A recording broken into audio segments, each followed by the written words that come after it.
Okay. स्कंद 2 अध्याय 2 श्लोक संख्या 25। तद्विश्वदाभिपतिवर्त्य विष्णु रणीसया विरजेनात्मनेकः नमस्कृतं ब्रह्मा विदामुपेति कल्पायुषो यत् विबुधारमन्ते। यह शिशुमार चक्र संपूर्ण ब्रह्मांड के घूमने की किली है और यह विष्णु गर्भोदकशाही विष्णु की नाभि कहलाती है। केवल योगी ही इस शिशुमार चक्र को पार कर सकता है और ऐसे लोग महर्लोक को प्राप्त करता है, जहाँ भृगु जैसे परिशुद्ध हो चुके महर्षि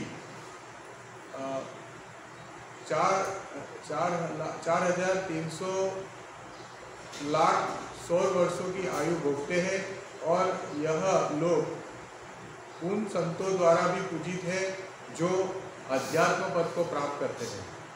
श्लोक संख्या 26।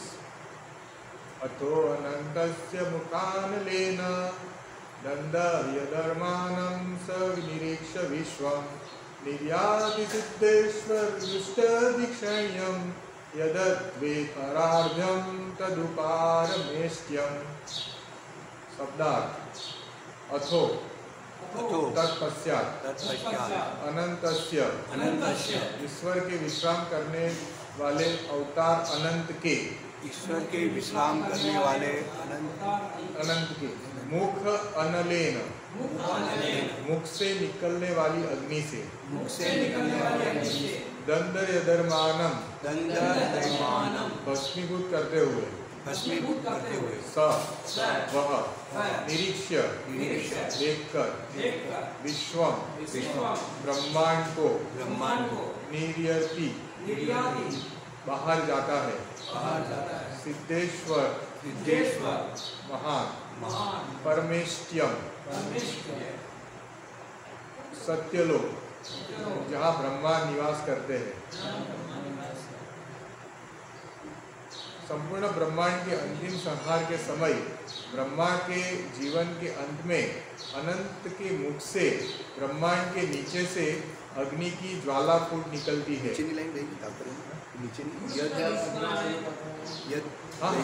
यद स्थान द्वे परार्ध्यम 15,480 अरब सौर वर्ष 15,480 अरब सौर वर्ष तक वह महान परमेष्ट्यम सत्यलोक जहाँ ब्रह्मा निवास करते हैं। संपूर्ण ब्रह्मांड के अंतिम संहार के समय ब्रह्मा के जीवन के अंत में अनंत के मुख से ब्रह्मांड के नीचे से अग्नि की ज्वाला निकलती है। योगी ब्रह्मांड के समस्त लोगों को भस्म होकर चार होते हुए दिखता है और वह शुद्ध आत्माओं द्वारा प्रयुक्त होने वाले वायुवानों के द्वारा सत्यलोक के लिए प्रस्थान करता है। सत्यलोक में जीवन की अवधि 2 परार्ध अर्थात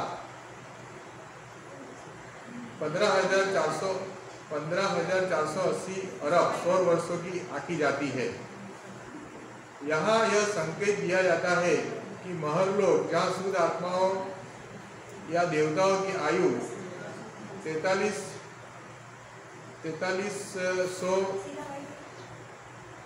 करोड़ सौर वर्षों की आंकी जाती है, वहाँ के निवासियों के पास वायुवान होते हैं जिनसे वे ब्रह्मांड के सर्वोच्च लोक सत्यलोक में पहुँचते हैं।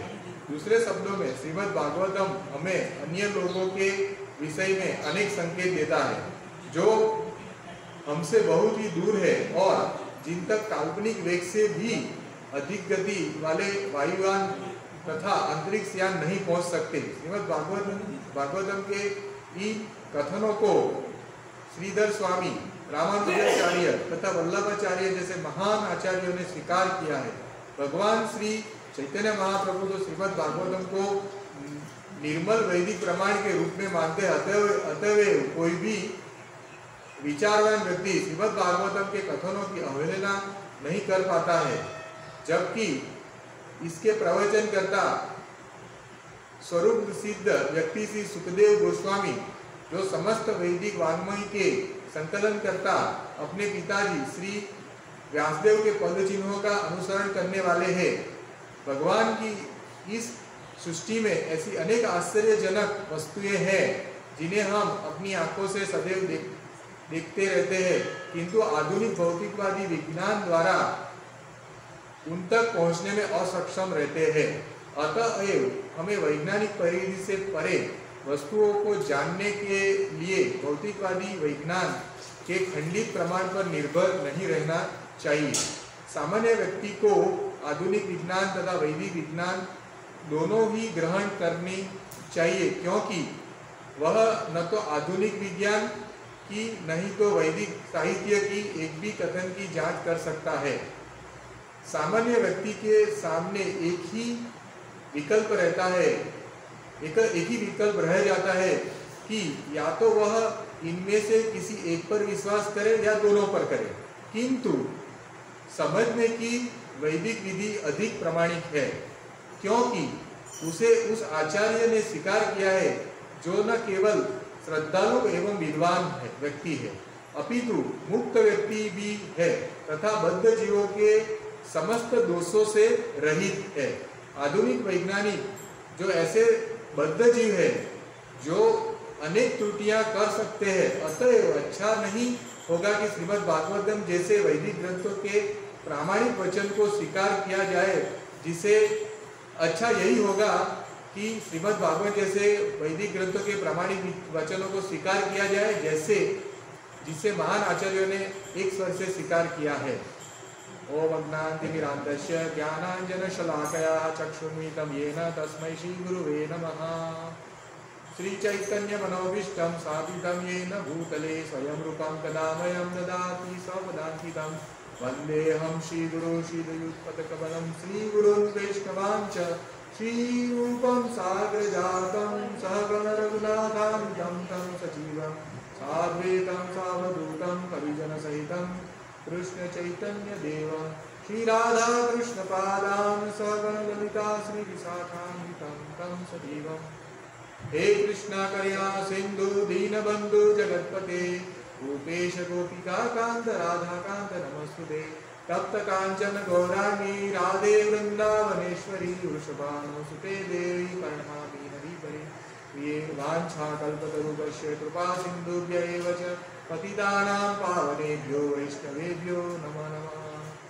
श्री कृष्ण चैतन्य प्रभु नित्यानंद श्री अद्वैत गदाधर श्रीवासादि गौर भक्तवृंद हरे कृष्णा कृष्णा कृष्णा हरे हरे हरे राम राम राम हरे हरे।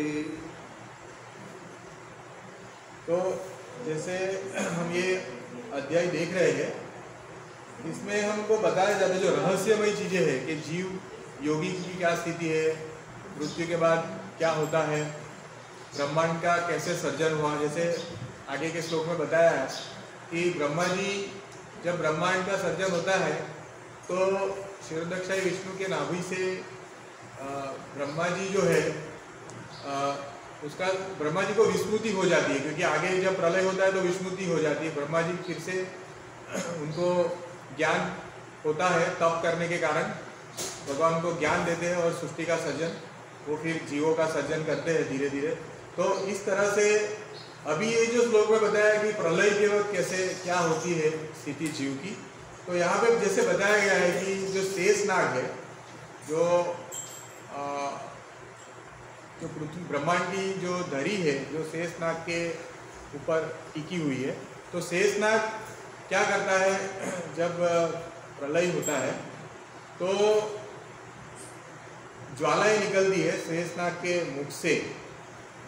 वो जो ब्रह्मांड के नीचे शेषनाग का मुख है, वहाँ से अग्नि की ज्वाला फूट निकलती है, और ये जो अग्नि की ज्वाला है उससे पूरा ब्रह्मांड का नाश होता है।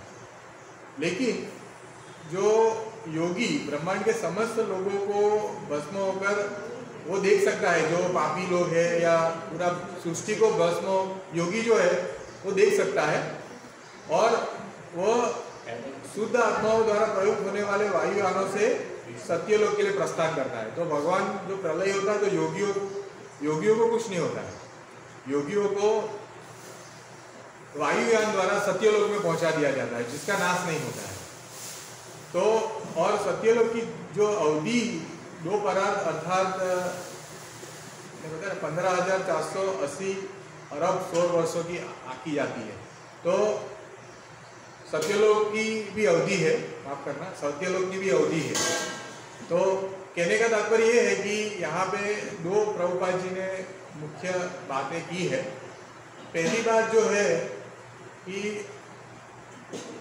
ब्रह्मांड का जैसे विसर्जन और सर्जन उस वक्त जीव की क्या स्थिति है, खास करके योगी जो भक्ति योगी है वो, या तो जैसे भगवान इसमें आगे जाएंगे आगे के श्लोकों में, तो उन्होंने बताया है कि 2 योगी है, यहाँ पे कर्मी योगी की बात नहीं है, भक्ति योगी और जो ज्ञान योगी, ये दोनों के बारे में भगवान ने बताया है ये अध्याय में। तो भक्ति योगी के बारे में भगवान बताते हैं कि ये जो प्रलय से उनका नाश नहीं होता है, पहली बात। और दूसरा जो उन्होंने बताया है कि ऐसी चीज़ें भागवतम में है, जैसे वायुयान का उल्लेख है।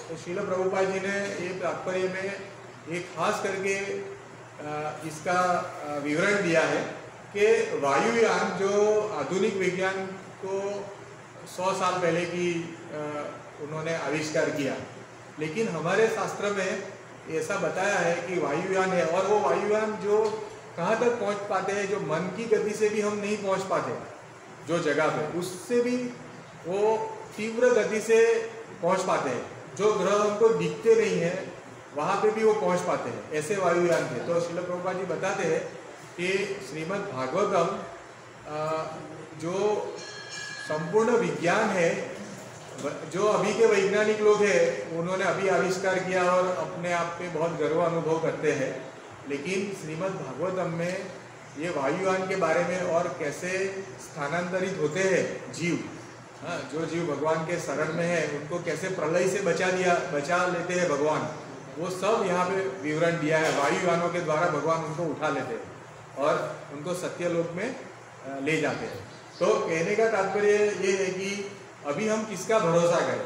श्रील प्रभुपाद जी ने क्वेश्चन उठाया है कि आधुनिक विज्ञान का भरोसा करें जो ऐसा बताते हैं कि ऐसा कुछ है नहीं, ब्रह्मांड का सर्जन विसर्जन होता नहीं है, मीन्स उनके हिसाब से भगवान नहीं करते, उनके हिसाब से ब्रह्मांड का सर्जन विसर्जन जो है अपने आप होता है, भगवान नहीं करते। जैसे कोई गोला है, धूमकेतु है, या कोई 2 ग्रहों के बीच में टक्कर हुई और बहुत जोरों की टक्कर हुई करोड़ों साल पहले, और उसमें से जब छोटे छोटे जो टुकड़े हुए वो सब ब्रह्मांड बन गए, ऐसा उनका मानना है।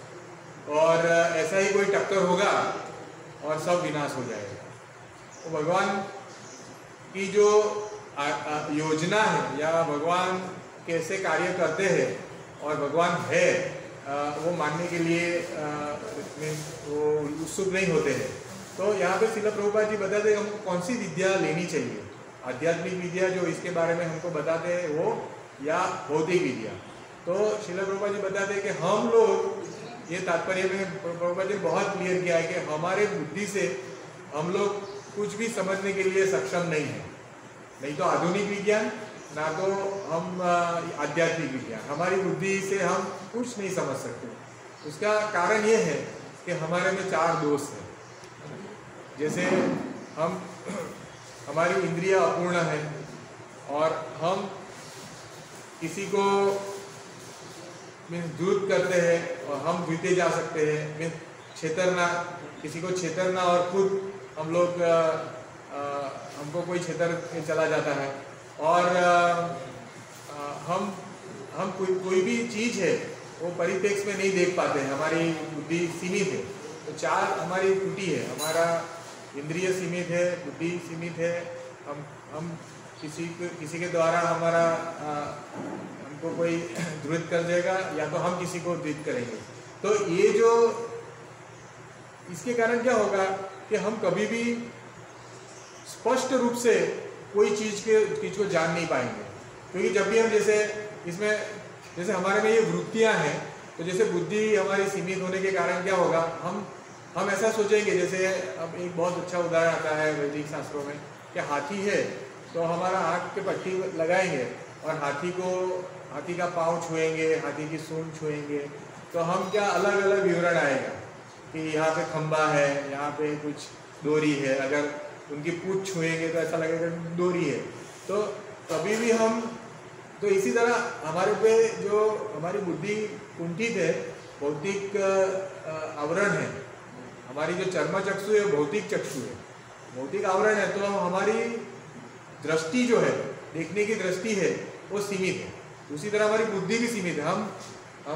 हम जितना देखते हैं और जितना हम जैसे बचपन से समझ पाए हैं या हमारे पिताजी ने जो समझाया या स्कूल में जो समझाया है, उससे हमारी बुद्धि जो बनी है उसी परिप्रेक्ष्य में हम समझते हैं चीज़ों को, उससे बाहर की समझ नहीं हमको। और हम जब भी कोई पढ़ते हैं तो उसमें से हम कैसे दूसरे को हम चीट करें, चीटिंग करें, वो विज्ञान हम हर वक्त ऐसा सोचते रहते हैं।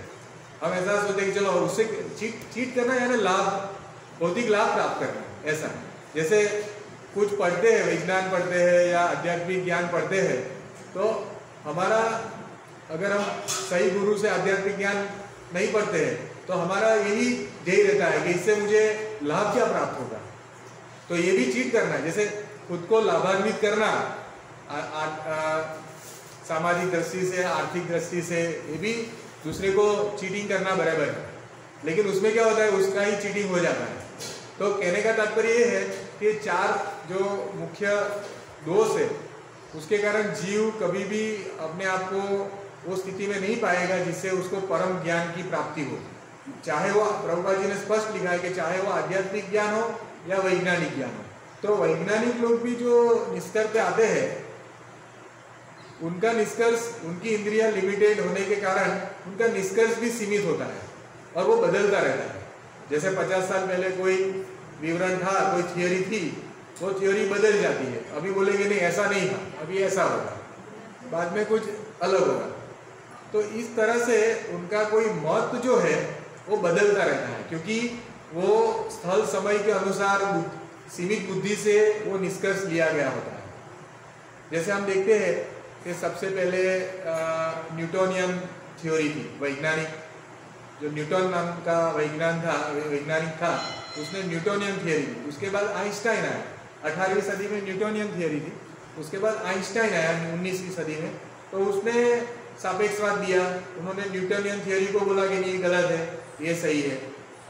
अभी गॉड पार्टिकल अभी नया निकाला है, हीज गोवन थियोरी इसको बोलते हैं। तो अभी वो बोलते हैं कि आइंस्टाइन भी गलत है। आइंस्टाइन ने क्या बताया कि प्रकाश से तीव्र गति से कोई पार्टिकल या कोई कण है वो गति नहीं कर सकता, लेकिन हीज गोवन थियोरी से इन्होंने ये नकार दिया कि नहीं, प्रकाश से भी तीव्र गति से आदमी कोई कण ऐसा है जिसका नाम उन्होंने गॉड पार्टिकल दिया, गॉड पार्टिकल, तो वो गति कर सकता है। रिसर्च चल रहा है उसके बारे में। कहने का तात्पर्य है कि हर 100 साल में अभी कोई होगा तो इसको भी चैलेंज करेगा। तो हाँ, अभी उन्होंने कुछ एक्सपेरिमेंट्स किए हैं, प्रयोग किए हैं और उन्होंने थ्योरेटिकली कुछ प्रूव किया है ऐसा। हाँ, तो अभी उसके ऊपर रिसर्च चल रहा है कि प्रकाश से भी तीव्र गति से ऐसे पार्टिकल है अस्तित्व में कि वो जाएंगे। तो अभी ये सब चलता रहता है। कहने का तात्पर्य है कि हमारा जो वैज्ञानिक मत है वो कभी भी, और उसमें भी क्या है, लोगों को कैसे उसमें से लाभ, ज़्यादातर हम देखते हैं कोई भी वैज्ञानिक आविष्कार होता है उसके पीछे भौतिक लाभों की कामना होती है, उसके पीछे आध्यात्मिक कोई ऐसा नहीं आविष्कार करेगा कि इसके कारण कैसे जीवात्मा का कल्याण हो, ऐसा कोई आविष्कार हुआ ही नहीं है। जब जो भी आविष्कार हुए हैं, जैसे मशीन का कोई आविष्कार हुआ, बिजली का आविष्कार हुआ, तो उसमें प्रायः ऐसा ही है कि भाई उसमें भौतिक लाभ कैसे हो, जैसे लोगों को एक जगह से दूसरे जगह जाना है तो कैसे तीव्र गति से जा सके, उसमें बुलेट ट्रेन आया गया है ना। और जैसे वायुयान जो है, विमान, वो सब आ गए, जिससे हम एक जगह से दूसरी जगह जल्दी पहुंच पाए। और हम देखते हैं कि कृषि में भी कैसे जल्दी धान्य आ जाए। लोग बोलते हैं कि बहुत सारा बस्ती बढ़ गया है, तो अभी हम हमारी परंपरागत कृषि करेंगे। जैसे परंपरागत कृषि में क्या है कि हम कभी भी कीटनाशक ये सब उपयोग नहीं करते हैं। तो लोगों ने बताया कि नहीं, वैज्ञानिकों ने बताया ऐसा करेंगे कि पूरे सभी खेडूत भाइयों को भी उन्होंने सेमिनार दे के उनका मन भ्रमित कर दिया कि भाई ऐसे करेंगे तो बहुत कम लाभ होगा, पैसा कम मिलेगा, आप कीटनाशक जितना हो सके उतना उपयोग कीजिए, यूरिया डालिए, ऐसा करके भ्रमित कर दिया। और सब लोग ऐसा ही कर रहे हैं अभी। तो कहने का मतलब लाभ प्राप्ति के लिए, लेकिन ये नहीं देखा कि उसका क्या परिणाम आएगा। आज देखते हैं कैंसर, डायबिटीज, हृदय रोग, ये सब यही कारण है। दूध में भी यूरिया ऐसा मिलाते हैं। तो सभी को चीट करना है दूसरे को और लाभ प्राप्त करना है। तो यही हमारी वृत्ति रहती है, जीव की वृत्ति यही है। तो कोई भी आविष्कार करते हैं उसके पीछे लाभ का ही कामना रहता है। मोबाइल का आविष्कार हुआ, कैसे अभी देखते मार्केटिंग कितना पहले बहुत स्लो था। कुछ खबर भी मिलती थी तो 2-3 दिन के बाद मिलती थी। अभी तो एक दिन में हजारों खबर आ जाती है, क्या हुआ, ये हुआ, वो हुआ। और ग्राम्य कथा चलती है। सोशल जो मीडिया है उसका दुरुपयोग ज़्यादा से ज़्यादा होता है। लोग देखते रहते हैं उसके ऊपर सालों में, घंटों तक, क्या हुआ फेसबुक पे, क्या हुआ। तो क्या मीन्स ये सब शारीरिक भौतिक जो लाभ है और अपनी इंद्रियों को संतुष्ट करने के लिए ही सब भौतिक आविष्कार हुए हैं। आप एक भी ले लीजिए कि जिसका आविष्कार आत्मा की मीन्स संतुष्टि के लिए हुआ, एक भी आविष्कार नहीं हुआ। और हुआ क्या, वैज्ञानिकों ने जो भी आविष्कार किए उसका सबका ही दुरुपयोग होने लगा है। अभी ही एक बड़ा वैज्ञानिक था, नाम भूल गया, जिसने गूगल जो कंपनी है वो 85 साल का था, 85 ईयर्स ओल्ड। उसने गूगल कंपनी से इस्तीफा दिया 3 दिन पहले। और उसका जो कारण ये था, वो जो आर्टिफिशियल इंटेलिजेंस जो अभी एआई का जो है उसका वो प्रणेता था। उसने ही एआई का चालू किया, साइंटिफिक इनोवेशन। और अभी वो उसको ऐसा लग रहा है कि एआई अगर ज़्यादा इसका आविष्कार ज़्यादा बढ़ने लगेगा ना, तो एआई जो है मनुष्य जीवन पे हावी हो जाएगा और मनुष्य अपनी बुद्धि का विकास धीरे धीरे करना ही बंद कर देगा। जैसे मोबाइल का दुरुपयोग, जैसे आइंस्टाइन का थियरी का दुरुपयोग क्या हुआ कि आणविक बॉम्ब बने और उसके कारण ये हिरोशिमा नागासाकी पे जो बॉम्ब फटे 1945 में, सेकेंड वर्ल्ड वॉर के वक्त, तो उसका मेन रीजन क्या था, आइंस्टाइन की थ्योरी है ना। तो अभी वो जो वैज्ञानिक अभी रो रहा है, एआई का जिसने आर्टिफिशियल इंटेलिजेंस का आविष्कार किया, वो दुखी हो गया कि ये तो बहुत ही उसका दुरुपयोग हो जाएगा और एक मनुष्य जीवन पूरा खत्म हो जाएगा। ये दुख से, भारी हृदय से उसने बहुत सारा सैलरी होगा बहुत गूगल में उसने इस्तीफा दे दिया।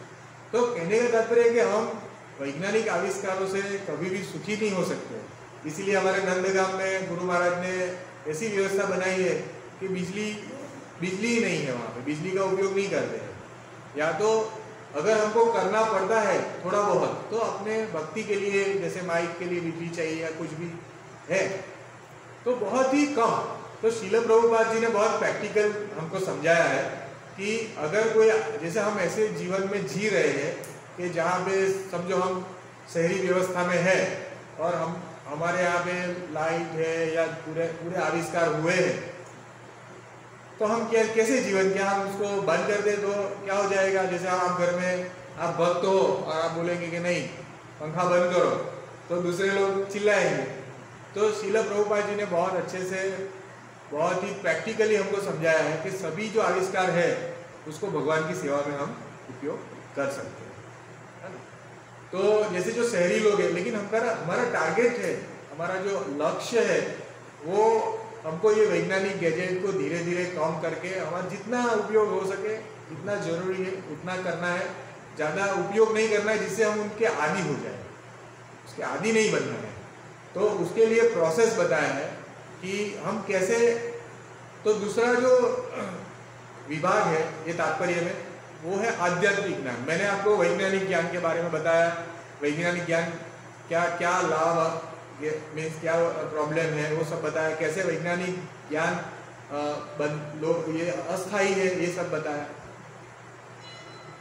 तो अभी भौतिक लाभ अभी आध्यात्मिक जीवन के बारे में श्रील प्रभुपाद जी बताते हैं कि बड़े बड़े जो जैसे सुखदेव गोस्वामी जिन्होंने ये भागवतम लिखा वो बद्ध जीवात्मा नहीं थे, मुक्त जीवात्मा।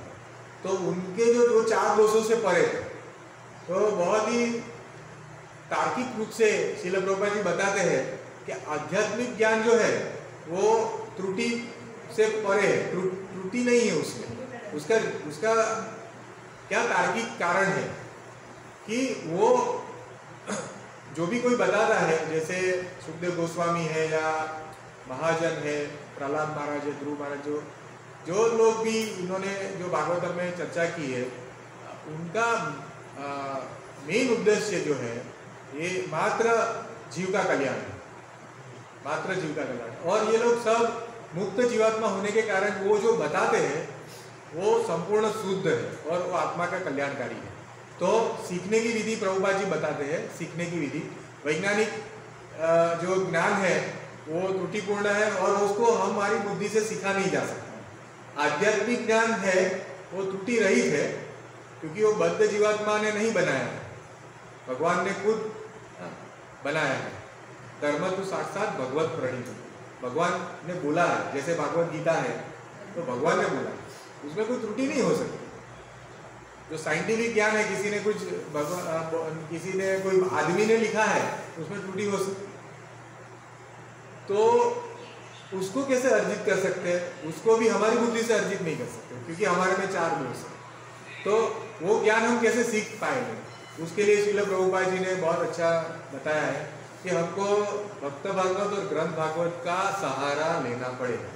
हम खुद सीखेंगे ना तो नहीं सीख पाएंगे, खुद नहीं सीख पाएंगे क्योंकि हम हर बार उसमें से भी अपनी बुद्धि के हिसाब से उसमें सोचेंगे कि भगवान ने ऐसा बताया या ये मेरे लिए कितना फिट होता है, उतना लेंगे, बाकी का निकाल देंगे। इस तरह से हम पढ़ेंगे।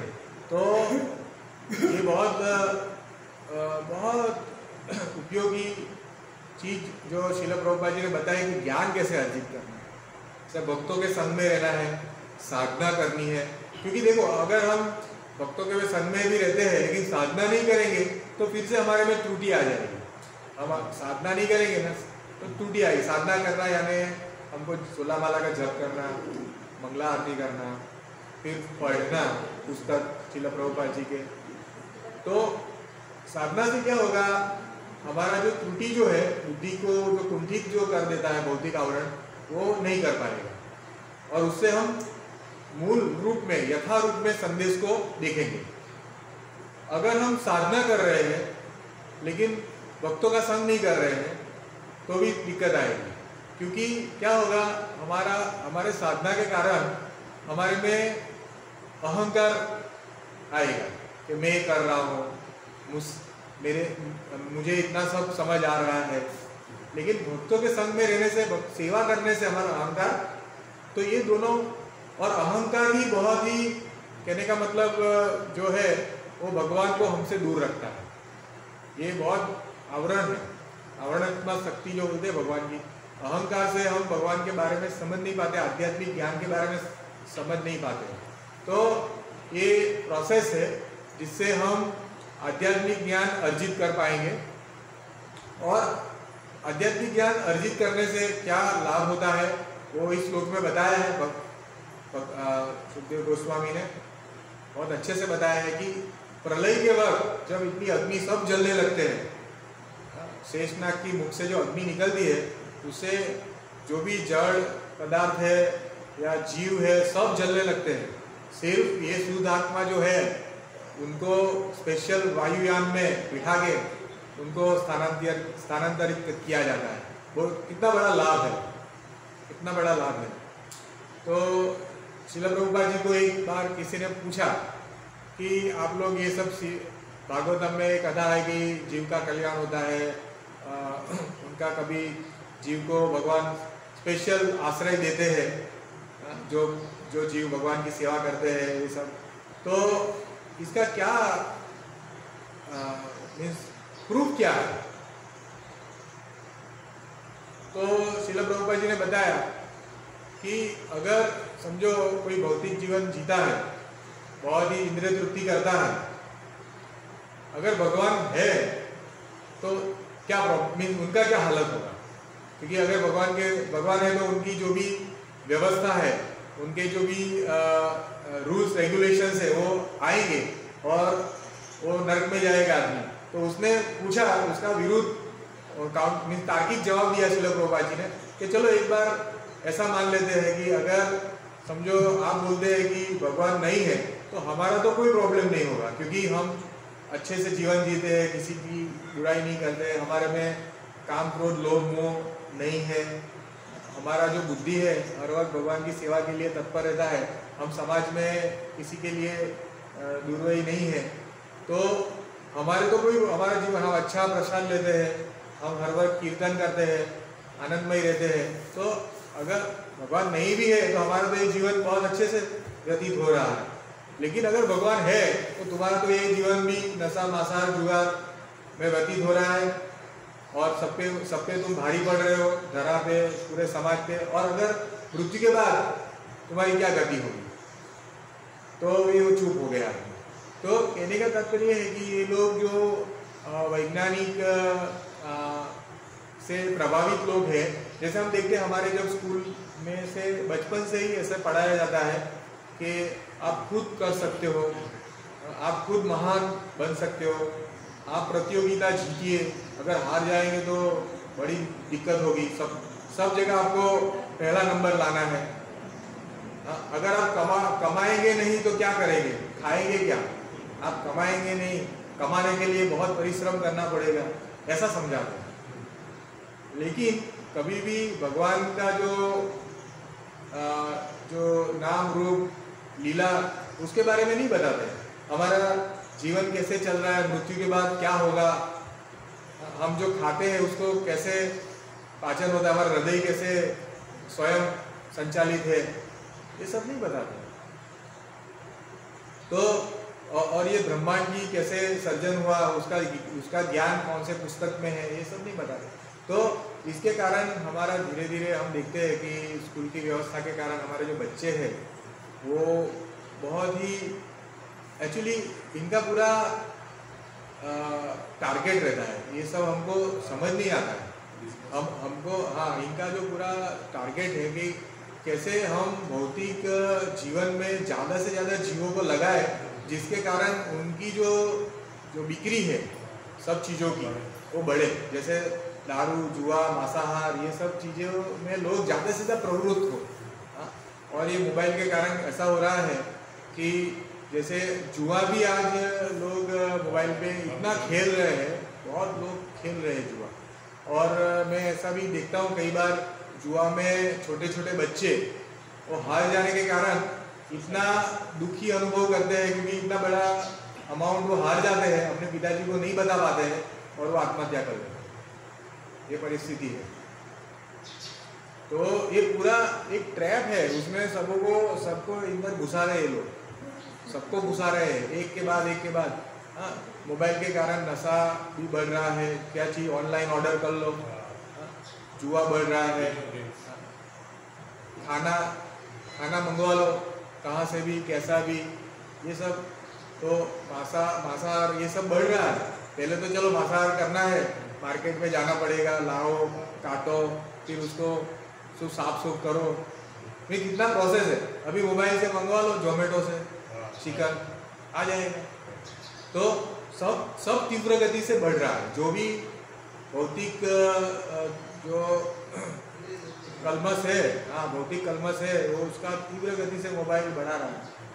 और व्याभिचार भी, सबसे ज़्यादा व्याभिचार मोबाइल होने के कारण हो रहा है, क्योंकि सोशल मीडिया में लोग परिणित होने के बावजूद दूसरे स्त्रियों से या पुरुष से संबंध बनाते हैं आए दिन। ये तो सोशल मीडिया पहले क्या था, एक समाज का व्यवस्था था, इसके कारण उसके दायरे में रहते थे लोग, लेकिन पता नहीं चलता है सोशल मीडिया से कहाँ कांटेक्ट करके सब हो रहा है। तो ये बहुत दुखी चीज, सब आपत्तिजनक चीज़ें हैं और भक्तों को ये जागना पड़ेगा, ज़्यादा से ज़्यादा पुस्तक वितरण करके लोगों को इसमें से बचाना पड़ेगा। सब जीव दुखी हो रहे हैं, कोई सुखी नहीं होगा, ये सब करने से कैसे सुखी होगा। तो इसमें ये तात्पर्य बताया है कि भौतिक वैज्ञानिकों से दूरी बनाते हुए, मीन्स अगर हमको कोई कारण से उपयोग भी करना पड़ रहा है तो उसका जो उपयोग है सीमित करना है, जैसे जितना कम हो सके उतना धीरे धीरे ऐसी प्रैक्टिस करनी है। और दूसरा कि हमको शास्त्र का जो आधार लेना है, क्योंकि शास्त्र ही हमको सही बात बताते हैं जो आत्मा का कल्याण करने वाली है, और जो गुरु है और जो महाभागवत है उससे ही हमको समझना है चीज़ों को। हम खुद नहीं समझ पाएंगे, शास्त्र भी हम खुद नहीं समझ पाएंगे। तो बहुत अच्छी सीख भी है इस श्लोक के माध्यम में। हालांकि इस श्लोक में तो एक ही पॉइंट था, लेकिन श्रील प्रभुपाद जी ने बहुत अच्छे से समझाया कि विमान वगैरह भी उस जब ये लिखा गया करोड़ों साल पहले भागवतम, तो तब भी थे, तब भी थे। और ये बहुत इम्पोर्टेंट है कि सब चीज़ें थी। हम लोग अभी देखते हैं, अभी मोबाइल हम सोचते हैं कि, लेकिन पहले क्या था, ऐसे कम्युनिकेशन होता था डायरेक्ट मन से। तो ऐसा है, तो हमारा जीवन हमको जितना जल्दी हो सके हमको शुद्ध अवस्था में लाना है। यही हमारा जीवन, मनुष्य जीवन का यही गोल होना चाहिए। क्योंकि कुत्ता बिल्ली है वो उनकी बुद्धि होती है, लेकिन वो बुद्धि सुबुद्धि नहीं, उनको पता नहीं है कि क्या करना है मनुष्य जीवन, लेकिन उनकी बुद्धि क्या है, आहार निद्रा भय मैथुन के लिए उपयोग करते हैं वो। अगर हम भी हमारी बुद्धि का इतना ही उपयोग करेंगे तो मनुष्य और कुत्ते बिल्ली में कोई फर्क नहीं है। बहुत ही गंभीर होके देखना है कि कैसे हम आगे बढ़ पाए। हमारा लक्ष्य, हालांकि इसमें बहुत ही कठिनाई आती है, बहुत कठिनाई आती है, ऐसा नहीं कि, और भौतिक जीवन में भी कठिनाई तो है ही, ऐसा नहीं कि वहाँ नहीं है, यहाँ पे भी है वहाँ पे भी है। लेकिन यहाँ की कठिनाई हम थोड़ी भी आएगी तो हम सोचेंगे कि नहीं अभी छोड़ देते हैं मार्ग, लेकिन ऐसा नहीं सोचना है, हमको लगे रहना है। और भगवान व्यवस्था करते हैं, हम देखते हैं महाभागवत सबको भगवान ने व्यवस्था किया। जैसे राधेश प्रभु ने बताया कि कितना विश्वास था प्रहलाद महाराज में। प्रहलाद महाराज बता दिया कि खंबे में है भगवान, तो निकले। तो आप हम समझ सकते हैं कि जो महाभागवत है, प्रहलाद महाराज जैसे, ध्रुव महाराज जैसे, श्रील प्रभुपाद, उन्होंने जो कुछ बताया है, उनके जो विश्वास है वो गलत नहीं हो सकता। तो हमको हर वक्त प्रेरणा लेनी है। समझो हमारा कहीं बार डाउन हो जाता है तो भी प्रेरणा लेने की, नहीं होगा, विश्वास रखना है, विश्वास रखना है कि परिणाम देंगे भगवान, और एक दिन मेरी अवस्था होगी। अभी हम विधि भक्ति कर रहे हैं तो काफ़ी उसमें उतार चढ़ाव होंगे, लेकिन साधना हमारी जितनी मजबूत है और भक्तों का संग जितना मजबूत है, उतना हमको प्रोटेक्शन मिलेगा भौतिक जीवन से। नहीं तो माया तो खड़ी ही है, और कभी भी ट्रैप कर लेगी, मोबाइल से माध्यम से कैसे भी ट्रैप कर लेगी। हरे कृष्ण, हरे कृष्ण। 5 साल